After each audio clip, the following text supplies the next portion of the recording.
के तपाईँले कहिल्यै ध्यान दिनुभएको छ हाम्रो समाजमा एउटा शब्दलाई धेरै महत्त्व दिइन्छ र त्यो शब्द हो संस्कार।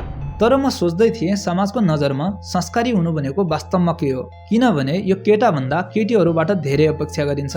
संस्कारको सारा बोझ हाम्रो समाजमा प्राय केटीहरूमाथि नै थोपारिन्छ। त्यसो भए समाजको नजरमा एउटी संस्कारी केटी कस्ती हुनुपर्छ?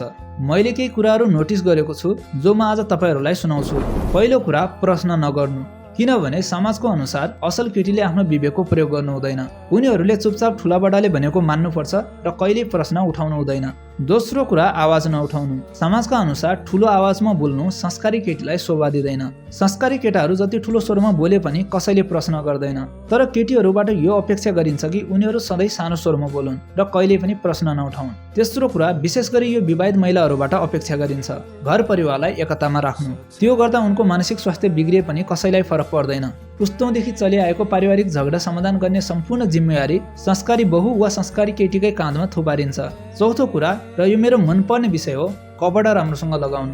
केटाहरू बक्सर लगाएर हिँडुन् या बनियानमै घुमुन् कसैलाई फरक पर्दैन, तर कपडाको मामलामा समाजको सारा नजर केटीहरूमाथि मात्रै हुन्छ। उसले हिजो यो लगाएकी थिए, आज उसले त्यो लगाएकी छ। उसको हिजो यो देखिन्थ्यो, आज उसको त्यो देखियो। असल घरकी केटीहरूले यस्तो कपडा लगाउँदैनन्।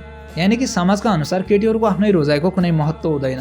पाँचौं कुरा, म खुल्ला छोड्दैछु, तपाईँहरूले आफ्नो अनुभवको आधारमा आफै भन्नुहोस्। तर अचम्मको कुरा के हो भने यी सबै नियमहरू केवल केटीहरूमाथि मात्रै लागू हुन्छन्। यदि कुनै केटा त्यति संस्कारी छैन भने उसको लागि केवल केटा नै त हो भनेर कुरो टुङ्ग्याइन्छ।